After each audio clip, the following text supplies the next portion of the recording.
Waalaikumsalam warahmatullahi wabarakatuh. Gimana kabarnya anak-anak? Alhamdulillah sehat. Alhamdulillah sehat semuanya. Nah,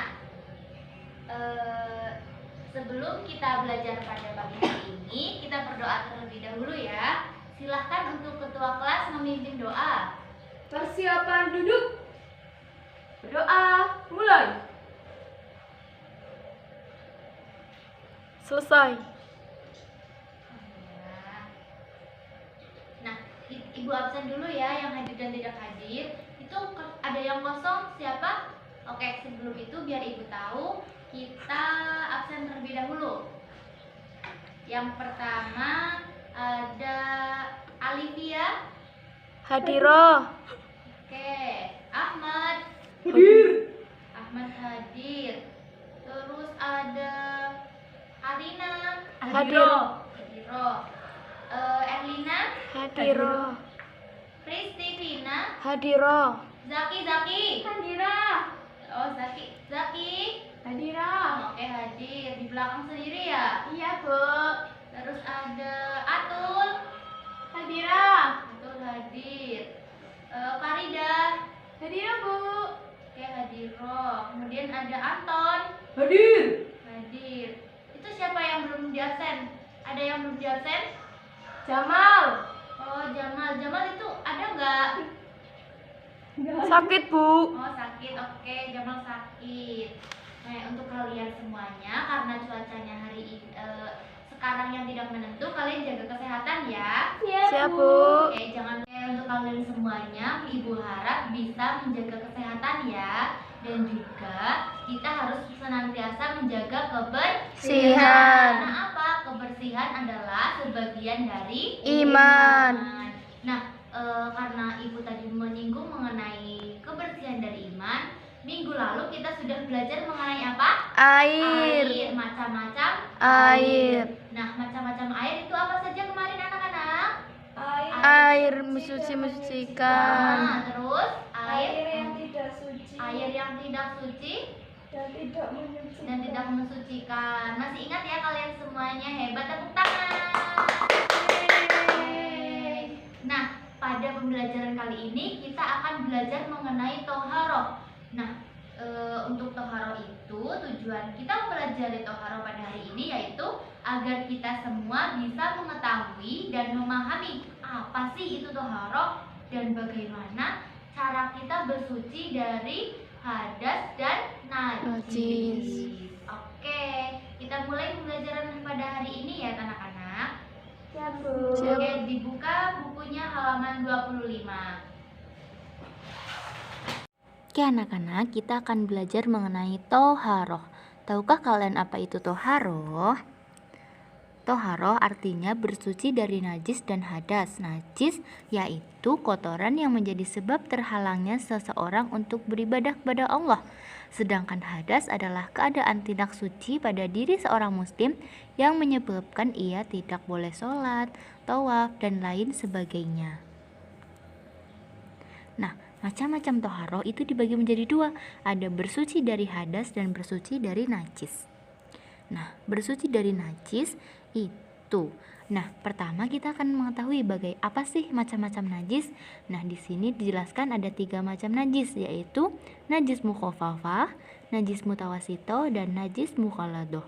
Najis mukhafafah adalah najis yang ringan. Jadi, seperti air seni bayi laki-laki yang belum berumur 2 tahun dan belum makan apapun kecuali air susu ibu.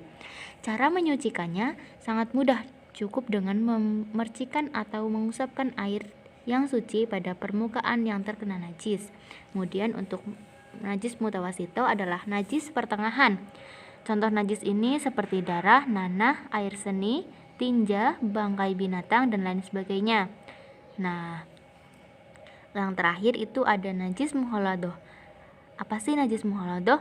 Najis mukhaladoh adalah najis yang berat. Najis ini bersumber dari anjing dan babi.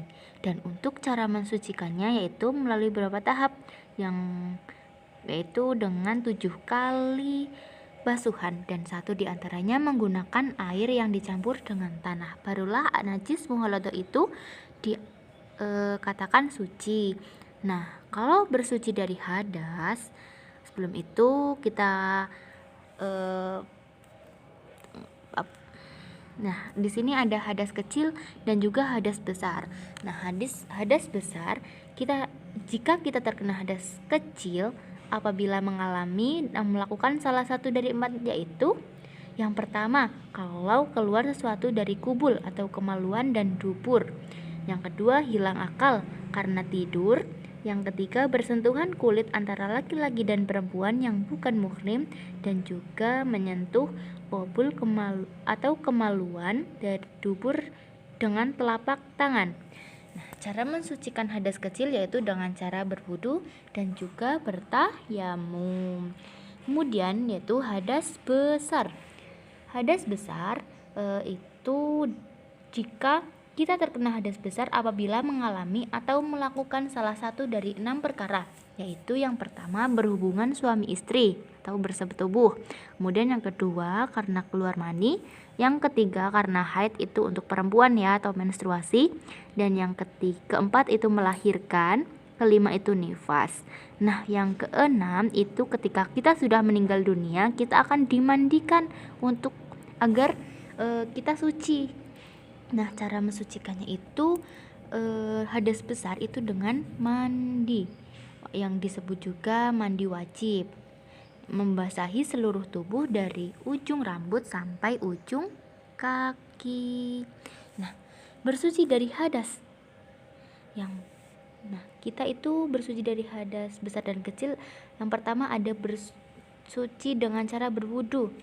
Nah, wudu adalah cara bersuci untuk menghilangkan hadas kecil, dan tata caranya seperti berikut ya. Bisa dipahami kan, ada yang pertama niat, terus mencuci kedua telapak tangan, membasuh muka, membasuh kedua tangan sampai siku, mengusap kepala, dan disunahkan membasuh telinga, membasuh kaki sampai mata kaki, tertib atau urut-urut. Nah, yang terakhir itu berdoa setelah wudhu, itu juga disunahkan. Nah, yang kedua itu tayamum. Apa sih itu tayamum? Tayamum adalah pengganti wudhu atau mandi wajib. Hal ini dilakukan karena tidak ada air. Jadi tayamum dilakukan dengan menggunakan sarana debu yang suci. Debu ini digunakan sebagai pengganti air. Apabila berada di dalam pesawat atau kendaraan, debu yang digunakan untuk tayamum cukup mengusap debu yang ada di dinding pesawat atau kendaraan. Nah, cara tayamum itu boleh dilakukan jika tidak ada air dan telah berusaha untuk mencarinya namun tidak menemukan sumber air. Kemudian karena berhalangan menggunakan air, misalnya karena sakit. Dan yang ketiga itu karena telah masuk sholat tetapi tidak ada air. Nah, bertayamum itu mudah. Caranya yaitu yang pertama niat, yang kedua mengusap muka dengan debu, yang ketiga ada mengusap tangan kanan hingga siku dan dengan debu, kemudian tangan kiri. Jadi hanya ada niat, mengusap muka dan mengusap kedua tangan. Kemudian yang terakhir itu mandi. Mandi wajib adalah mandi untuk menghilangkan hadas besar. Nah, sering juga disebut juga dengan mandi janabat atau mandi junub. Nah, cara mandinya yaitu yang pertama kita niat mandi, kemudian yang kedua menghilangkan najis, dan yang ketiga membasahi seluruh tubuh mulai dari ujung rambut sampai ujung kaki. Nah, pada saat mandi wajib kita disunahkan membaca basmalah, mencuci kedua tangan sebelum dimasukkan ke dalam bejana, berwudu terlebih dahulu dan kemudian mendahulukan bagian yang kanan. Nah, seperti itu. Oke, materi dari Ibu cukup sekian. Kita lanjutkan ya anak-anak. Nah, setelah tadi Ibu menjelaskan mengenai materi-materi, apakah Mas ada yang ditanyakan? Belum. Oke, untuk belum kita lanjut ya. Nah, kita akan membagi kelompok kalian menjadi 3 kelompok. Yang pertama, kelompok 1 itu pembagiannya itu barisan 1 ke belakang ya. Pembagiannya mengenai wudu.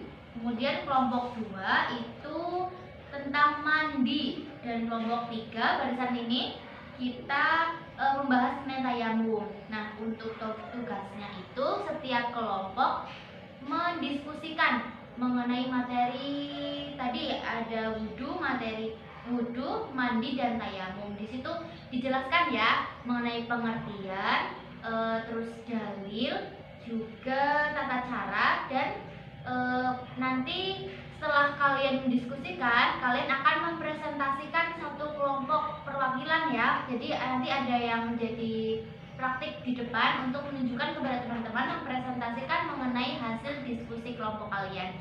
Semuanya paham mengenai perintah dari Ibu? Paham, Bu. Oke, silahkan didiskusikan sampai 30 menit. Nanti jika sudah, kita maju satu persatu ya perwakilan kelompok. Siap, Bu. Setelah tadi kita belajar mengenai mandi, wudhu, dan juga tayamum, kita simpulkan bersama-sama ya. Tadi kalau membersihkan hadas dan najis itu ada 3 cara. Itu ada apa saja? Mandi, wudhu, tayamum. Nah iya. Nah untuk cara-caranya tadi sudah dipraktekkan bersama-sama ya. Sudah paham semuanya? Paham, Bu. Alhamdulillah. Nah Ibu rasa pertemuan kali ini sudah cukup.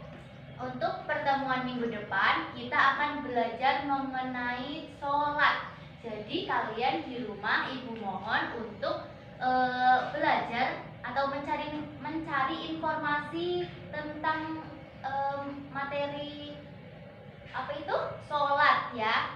Kalian di rumah semuanya sudah sholat kan tentunya, pasti tidak asing lagi kata-kata sholat itu, dan mengenai tata cara atau itunya akan Ibu jelaskan pada pertemuan di minggu yang akan datang.